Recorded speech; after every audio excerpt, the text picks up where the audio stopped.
Hello students, today we are going to discuss about three topics: Plantae, Animalia and viruses.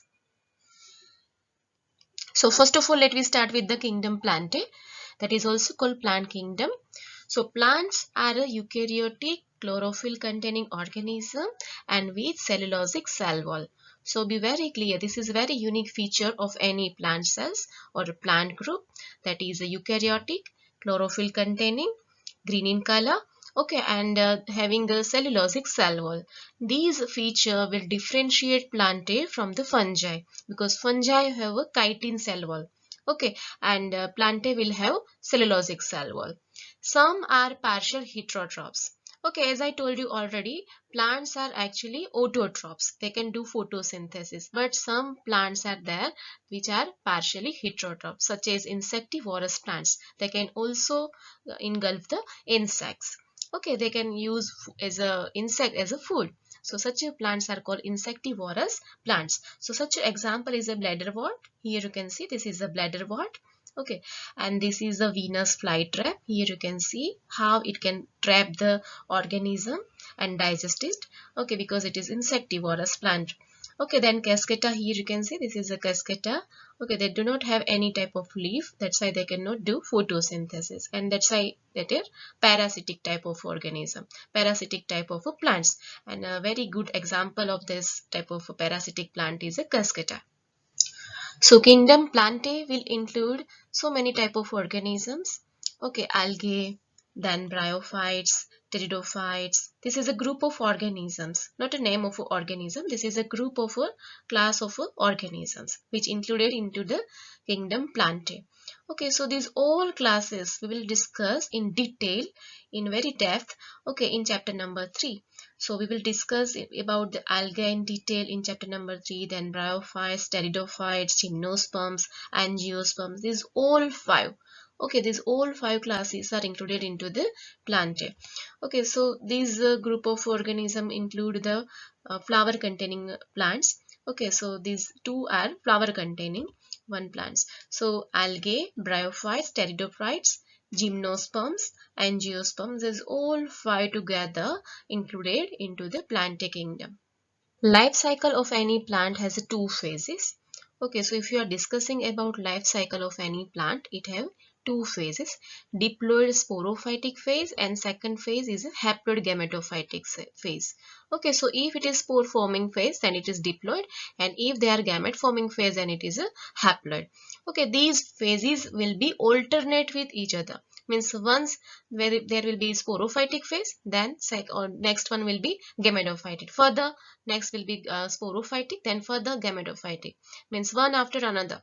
Okay, once a sporophytic, sporophytic, gametophytic, like this. Okay, so such a alternate with each other, and such a phenomena is called alternation of a generation. So here, this kingdom of a plant will show you or a phenomena that is called alternation of a generation. Here you can see very clearly this is a sporophytic phase. This is always diploid.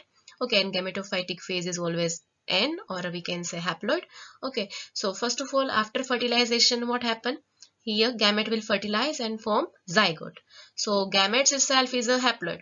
Okay, and after fertilization it will show you diploid one. Now this diploid one form a spores. Okay, then it will show you meiosis, then spore will be generated further, and the spore will be a haploid type, and then they will show you this gametangium, and gametangium will show you gametes. It will form the gametes, and these further they are haploid in number. Okay, so further this cycle will be continued. So by this we can say any plant will show two phases in the life cycle. Okay, diploid and haploid. If it is diploid, it is a sporophytic one, and at that time they will produce spores, and if it is haploid, they will produce gamete, and it is also called gametophytic phase. Okay, and such a phenomena to show alternate with each other, it is called alternation of a generation. Next kingdom is Animalia, that is also called animal kingdom, and about this kingdom we will learn in detail in chapter number 4. Okay, so let me summarize just in this chapter. Okay, rest other and in detail we will learn in chapter number 4 what is the kingdom of Animalia. Okay, so animals are actually multicellular. Okay, all animals are multicellular. heterotrophic, they cannot do any type of photosynthesis, and they cannot even take the inorganic substances. They can only take organic substances as a food, and that's why they are considered as a heterotrophic. The next one is a eukaryotic organism. Okay, means they are all of them are eukaryotic and without cell wall. These group, whole kingdom, do not show any type of cell wall here. Okay, so many type of organism are included in this, so many number of organisms are included in this, so many phylums, classes. Okay, so we will discuss in chapter number 4. So now let me discuss about some characteristic of kingdom Animalia, that is the kingdom, animal kingdom. Okay, so first of all, they are directly or indirectly depend on plants. As they are heterotrophs, they are not autotrophs. Okay, they cannot do any type of photosynthesis, and that's why totally they are dependent on plants, whether they are directly or indirectly. Okay, they digest their food in an internal cavity. Okay, and they will also store the food as a reserve source in the form of a glycogen or a fat. Okay, and their mode of nutrition is a holozoic. They will graze something. Okay, grass or anything, grazing will be there. Okay, by ingestion of a food, they will get the nutrition. So this type of mode of a nutrition is called holozoic type of ingestion type of food, and this is called holozoic type of nutrition. Okay, in human we can say they will take the food by mouth. Okay, digestive system will take part here. Okay, and finally food will be digested. So ingestion will be done. Okay, and such a type of nutrition is called holozoic. Now let me discuss some more characteristic of Animalia. So first of all, they have a definite growth pattern. Okay, and grow in adults that have a definite shape and a size. These all are definite. Okay, and we will clearly see this, all these phases of life there. Okay, and their higher forms show sensory and neuromotor mechanism. Okay, then higher forms. Here it is done. It is higher form. It will only shown in the higher forms. Sensory and neuromotor mechanism. For example, hearing. Okay, ear are there for the hearing. Sight, the vision, eye. Okay, then smell by nose. Touch by skin. Taste by tongue. Okay, so these all sensory organs related to neuromotor or a sensory neuromotor.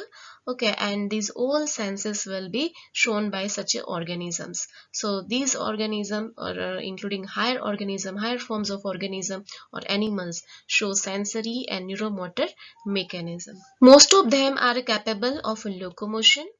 Okay, means they can move from one place to another. Okay, so they will show you locomotion. They can run, they can walk. Okay, the sexual reproduction is by copulation of a male and female, and it will followed by embryological development. It will followed by this type of embryological development. Okay, so this is two more characteristic of any animal. They will show you locomotion. Okay, and they are capable of locomotion. Then sexual reproduction will be done with the help of copulation of male and female, and that will be followed by embryological development. So up to this, whatever we have discussed is all about R.H. Whitaker classification. And as per the classification, all organisms are divided into 5 groups. First of all, we have discussed about Monera, then Protista, then fungi, then Plantae, and Animalia.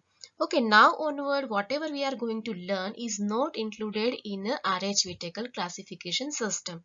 Okay, and though they are organism or living organism. So let me discuss which type of organism is not included in R.H. Whitaker classification system. So such an organism include viruses. Okay, these viruses cannot be included into the R.H. Whitaker classification system. Then viroids, okay, prions and lichens. These 4 group of organisms do not included into the R.H. Whitaker classification system. So let me learn one by one. In today's lecture, we will discuss about viruses only. Okay, so let me discuss one by one.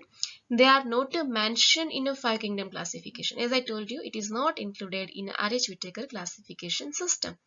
Viruses, viroids, prions are non-cellular, or we can say each and every organisms are made up of cell. But these organisms do not show any kind of specific kind of cells. Okay, even we can say that they are not made up of cells or acellular organisms. Acellular, that means they are not made up of cells. Okay, what is the definition of organism? Any organism is made up of cell. Okay, means structural and functional unit of any living organism is a cell. But here definition is not true. Okay, here what is there? Viruses, viroids, prions and lichens do not show any type of a cellular content. Okay, so they are non-cellular, or we can also say they are acellular and not truly living. Here it is written. Okay, it is not truly living. Why it is written, we will discuss. So they are not included in the classification, or we can say in the R.H. Whittaker classification system. So here you can see the organism. These are viruses. Okay, this is a viruses and this is a bacteriophage virus. Then here you can see lichens. These are the prions. Okay, and these are the viral particles. You can see here this is not a cell-like structures. Okay, they do not show any type of cell structure, nucleus or cell membrane or anything you cannot observe over here, and that's why they are not included in a R.H. Whittaker classification. So you have to remember, this may be asked in your board's exams. So in today's lecture we will discuss about viruses. Okay, so let me discuss about viruses. Viruses have an inert crystalline structure. Okay, so be very clear here. What is the structure of a virus? As I told you, viruses is not made up of true cells. Okay, viruses have an inert crystalline structure outside the living cell. Okay, and viruses are obligate parasite. As I told you, they do not have any kind of cells or a cellular machineries. Okay, as I told you already in chapter number 8, their all living organism do their function as a structural level and function level by the cell. Okay, but here what happened? Viruses do not have structure like a cell. Okay, they do not have nucleus or mitochondria or anything. They do not have even prokaryotic structures are not also present, and that's why they have to be parasite or on the other organisms. Okay, that's why it is written here. They have to. They must, if they want to divide or multiply, they have to be obligate parasite because they do not have any cellular machinery. That's why they will hijack any other organism's machinery, cellular machineries, and they will multiply in number. Okay, that's why here written obligated parasites. Okay, when they infect a cell, any other cell which are actually cell, okay, means when they are actually, viruses are not itself cell. Okay, but they will infect the host cells. They take over the machinery, means they will hijack the other bodies, other organism cell of a host cell to replicate themselves or multiply themselves. Okay, and by this way they will kill the host cell or a host itself. Okay, so we can say that how they are obligate parasite because they do not have cell-like structure, and they have to hijack the other organism cell because they have, if they want to multiply or replicate. So when they infect a cell, they take over the machinery of a host cell. Okay, they will hijack the machinery of a host cell to replicate themselves, and even after that they will kill the host cell or killing the host itself. Okay, this is the characteristic features of viruses. Now let me discuss about some history. Okay, so here you can see the photograph of one scientist. Okay, he was a scientist, is a Louis Pasteur. Okay, you may have heard about the pasteurized milk. Okay, on a Amul bag or Sumul bag, whatever milk you are using. Okay, so it is written pasteurized milk. Okay, so this pasteurization method is invented by this scientist. Okay, the milk pasteurization method is invented by this scientist and name is Louis Pasteur. So Louis Pasteur gave the name, okay, that is a viruses. And what is the meaning of virus? That means venom, okay, or a poison, or we can say poisonous fluid. Next scientist was a DJ Ivanovsky. Here you can see the photograph of a scientist who have discovered the virus. The name was given by Pasteur, but viruses were discovered by Ivanovsky. He recognized certain microbes that cause a mosaic disease of a tobacco. Okay, here you can see this is a tobacco mosaic viruses. Okay, and this is a leaf of a tobacco on which infection is there of a mosaic disease. Okay, and they were smaller than the bacteria. He was the first scientist who had discovered this one, and they were smaller than the bacteria because they pass through the bacteria-proof filters. They are too much smaller as per the bacteria. Even if you compare it with the bacteria, bacteria will be larger than the viruses. Okay, so they were smaller than the bacteria because they pass through the bacteria-proof filters. So here you can see this is a tobacco mosaic virus. This next scientist was M.W. Bergeret in 1898, and he had demonstrated that the extract of an infected plant of a tobacco could cause infection in healthy plants. Okay, this is a observation of this scientist, and he had called the fluid as a contagium vivum.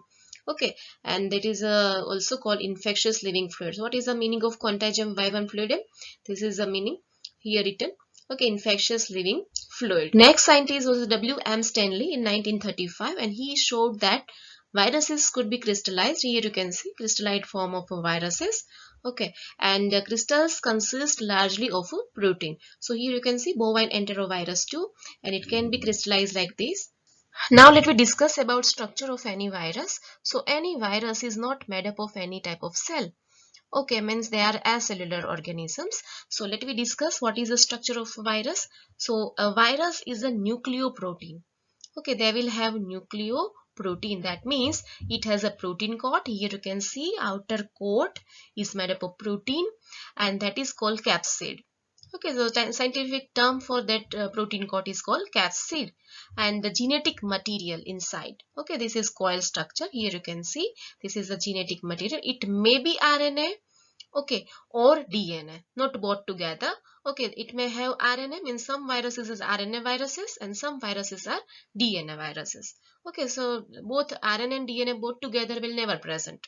Okay, means only RNA may present or DNA may present. So here you can see RNA virus is there. Okay, so finally we can say outermost layer is made up of protein, and inner side there is a nucleus like structure, and that is called nucleoprotein. Okay, and outer coat is called capsid, and genetic material which is present in the center is called RNA or DNA. Okay, no virus contain both RNA and DNA. This line you must remember. Okay, no virus having RNA and DNA both together. They may have RNA or DNA, not both together. Okay, be very clear about this. The genetic material is infectious. Here, the genetic material itself will be infectious. Means if this genetic material is enter inside the host cell, then it will be infect the host cell. Okay, and here you can see some example. This is the influenza virus. This structure is of influenza virus. See here, this is the general structure of a virus. Okay, but here you can see the structural dissimilarity in all the viruses. All viruses not look like similar. Okay, so here you can see influenza virus. This is the bacteriophage virus T4. This is the adenovirus. Okay, and this is the HIV virus. So almost they have a capsid outer side, genetic material inner side, but they may have different structures. So here you can see this. So generally viruses that infect plant, okay, and have a single stranded RNA, means single stranded RNA, that is also called ssRNA viruses, okay, will be infect the plant cells or plant tissues. Viruses that infect animal have either single or a double stranded RNA or maybe double stranded DNA. So animal viruses of a variety of viruses, but mostly plant viruses having ssRNA. Okay, that is a single stranded RNA. And the third category is the bacteriophages. So viruses can infect plants, animals or bacteria. So any viruses which are infecting the bacteria, okay, they are called as bacteriophages. They will be infect the bacteria. Usually have double stranded DNA. So here you can see this is a bacteriophage viruses. Okay, and they have a double stranded DNA. Here you can see the tobacco mosaic virus structure. Okay, that is also called TMV virus. They are RNA viruses you can see, and these greenish portions. Okay, greenish structures you can see, they are called capsid, and that is the protein coat. Okay, and here you can see hepatitis C virus, then coronavirus. Okay, then herpes virus. Okay, then here bird flu virus and smallpox virus, then influenza virus. So many type of other viruses, their structural dissimilarity. With the structural dissimilarity you can see here. Okay, but main structure will be nuclear protein inside. Okay, and then outermost cover will be of protein cover, and that is the capsid protein. So inner portion will be made up of DNA or RNA, and outer portion is made up of protein, but they may have structural different here you can see. Okay, and the different kind of viruses have different kind of disease causing ability. The protein coat, or we can say capsid, the protein coat, or that is also called as a capsid, made up of small subunit. Here you can see this is all is a protein coat. Okay, and here you can see some subunits are merged together and form whole structure of a capsid. Such a small subunit is called capsomere. So individually these portions, these one granules are called capsomere. So too many capsomere, here you can see all the granules. Individually it is called capsomere. So these all capsomere together is called capsid.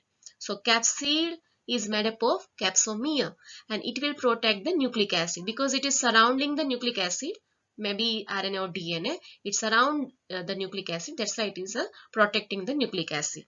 Okay, and capsomeres are arranged in a helical or a polyhedral geometric form. So what is called a helical? So if they arrange like this, see here. Okay, if they arrange like spring like structure, this one, okay, like this, so it is considered as the helical. Okay, it will arrange like spring, arrange one by one like spring. Okay, so that is called helical form. And if they look like this, here you can see polyhedral structure, star like structure, or a diamond crystal like structure. Such a structure is called polyhedral geometric form.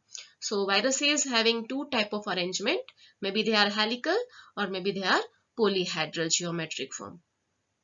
Viruses may cause disease to animals as well as to the plants.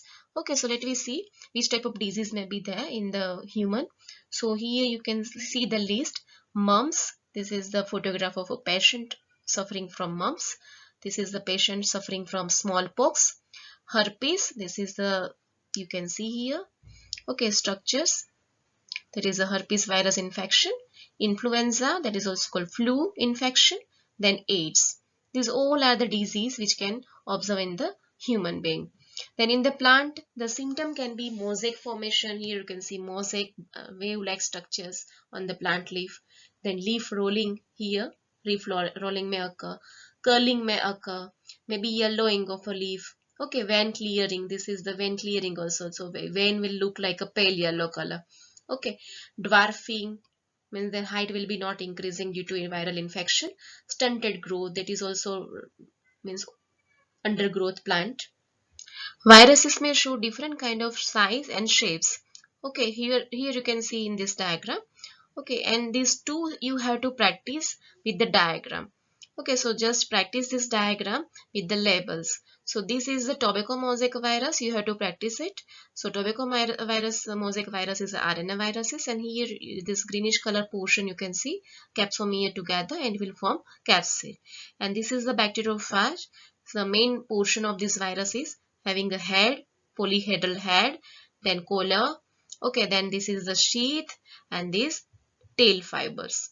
Okay, so this is a characteristic diagram of a bacteriophage and you have to study this and draw this and practice this. Okay, and further let me see the some sizes of a virus. So this is the virus having 18 to 250 millimeter. Okay, this is the capsid and RNA. Then glycoprotein cover surrounding this look like a spike here, pinhead. Okay, these are the spikes and that is made up of glycoprotein. Outer side it will be, and then here you can see some layer, there is a capsomere, and inner side there is a DNA structure. Okay, and this virus having the 70 to 90 nanometer in diameter. Okay, then here you can see, okay, this is a membranous envelope virus this is. Then inner side there is a capsid. Okay, then spikes over there, that is made of glycoprotein. Okay, and here inner side there is a RNA as a nucleic acids. Okay, and this is the virus which show you a bacteriophage. So head, tail, sheet, DNA, tail fiber all will be present here. And this is the photograph, electron microscopy photograph. Okay, so this is a tobacco mosaic virus, how it is looking like. If you draw the diagram, it will be look like this. But if you originally see under the microscope, electron microscope, it will look like this. Okay, so this is a 20 nanometer in size. Then adenovirus 50 nanometer in size. Then influenza virus 50 nanometer in size. Here you can see. Okay, and this is the bacteriophage. So this is your homework for today's lecture. And before we finish this lecture, let me summarize whole topic by using one animation video. So look at this video. All eukaryotic chlorophyll containing organisms, that is, plants fall under kingdom Plantae. Plant cells are characterized by the presence of a cell wall which is made up of cellulose. While most plants are autotrophs, some plants such as bladderwort and Venus flytrap are also insectivorous. Some of them, such as Cuscuta, are also parasites. Kingdom Plantae also includes algae, bryophytes, pteridophytes, gymnosperms, and angiosperms. Most plants have two alternate phases in their life cycle: the diploid sporophytic and the haploid gametophytic phases. The length of these haploid and diploid phases, and whether they are free-living or dependent, varies between groups of plants. This phenomenon of alternation of sexual and asexual forms in the life cycle is referred to as alternation of generation.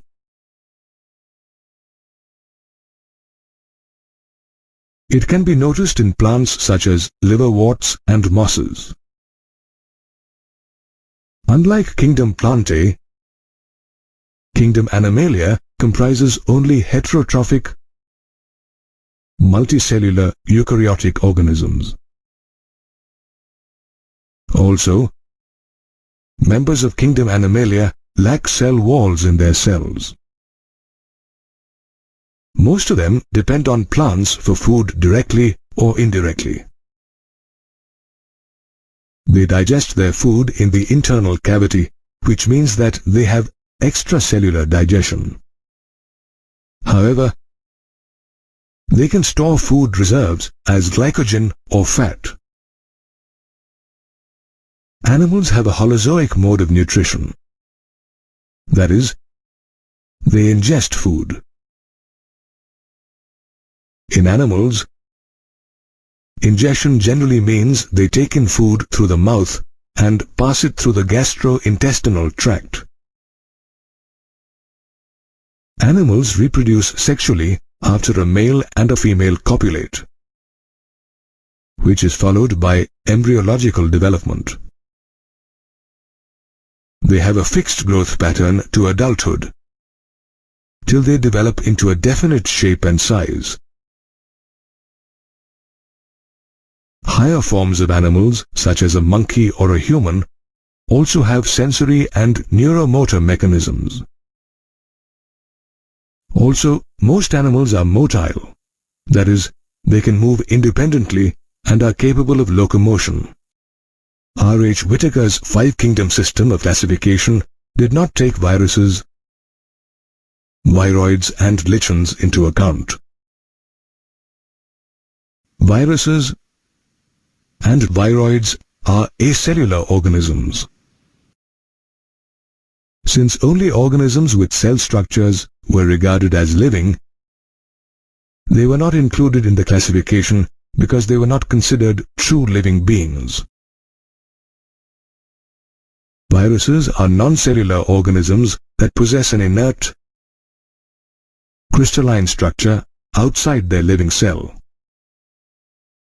The name virus was coined by Louis Pasteur. The word virus means venom.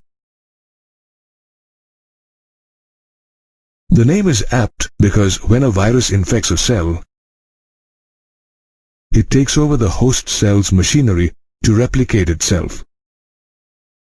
In this process, the host cell is killed.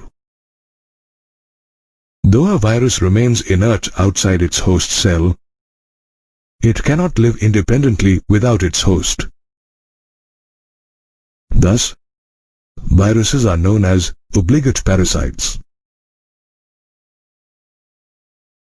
It was D.J. Ivanowski who in 1882 discovered the tobacco mosaic virus, or TMV, the microbe that causes mosaic disease in tobacco. This virus was smaller than a bacteria. Later, in 1898, M.W. Bejernik demonstrated that extracts of infected tobacco plants could also cause infection in other healthy plants. He referred to the virus as contagium vivum fluidum, meaning infectious living fluid. W. M. Stanley, in 1935, further proved that viruses could be crystallized. This meant fluid could be converted into crystals. These viral crystals are mainly protein crystals. In addition to proteins, viruses have a genetic makeup comprising either RNA or DNA. Therefore, viruses are nucleoproteins and their genetic material is infectious. Usually, viruses that infect plants have single-stranded RNA, while those that infect animals have double-stranded RNA or DNA. Bacteriophages, the viruses that infect bacteria, usually have double-stranded DNA.